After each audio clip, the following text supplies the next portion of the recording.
Bienvenue sur la chaîne. Installez-vous bien et prenez des notes. Pour profiter des idées et connaissances que nous dévoilerons dans cette école virtuelle, il vous suffit de vous abonner à la chaîne, en cliquant sur le bouton abonner situé juste en dessous de la vidéo.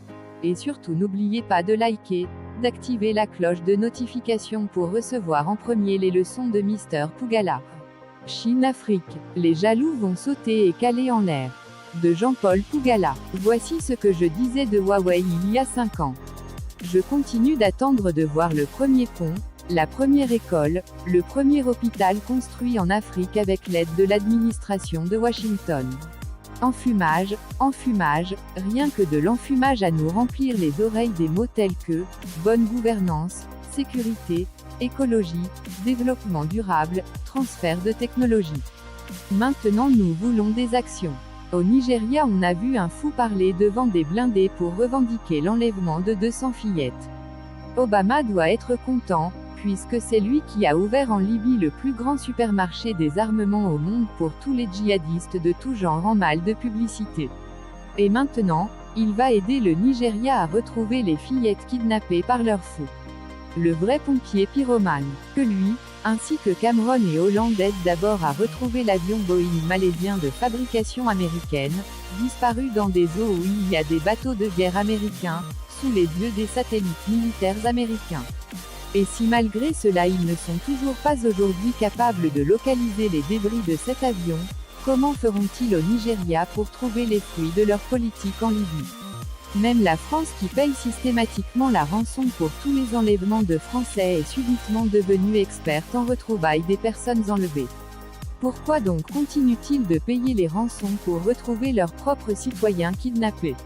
D'ici là, nous avançons avec la Chine. Avant il n'y avait pas de téléphonie stable en Afrique. Cette année 2014, grâce au chinois Huawei, l'Afrique a directement accédé au haut débit. Première conséquence, cette année l'Afrique possède plus de smartphones que l'Europe, surtout pour se connecter à Internet. Au Cameroun, le FMI a exigé la privatisation de Camtel, mais le partenariat avec le chinois Huawei qui fournit ses équipements à un prix politique, a permis de repousser une telle éventualité. Car vendre Camtel aurait signifié vendre la poule aux œufs d'or, puisque c'est Camtel qui est le fournisseur du haut débit à tous les opérateurs de la téléphonie mobile comme Orange et MTN. C'est ce qui permet à l'État de contrôler et de tenir bas le coût de la connexion à Internet au Cameroun. Tant pis pour ceux qui vont voir des espions de la Chine partout. Qu'importe, oui, nous sommes des espions de la Chine et puis, on nous avait dit que le TGV était bien pour la France, pas pour l'Afrique. La Chine vient de répondre avec un investissement de 10 milliards de dollars que ce n'était pas vrai. Que gagne la Chine? Beaucoup. $1 investi en Afrique produit 10 de profit. L'Afrique est le premier Eldorado aujourd'hui. Il n'y a que nos prédateurs qui ne l'ont jamais compris et tant mieux. Ils nous ont violentés en 5 siècles d'esclavage et de colonisation. Maintenant, ils nous expliquent que la Chine est méchante et risque de nous coloniser à son tour. Et leur problème est là que quoi?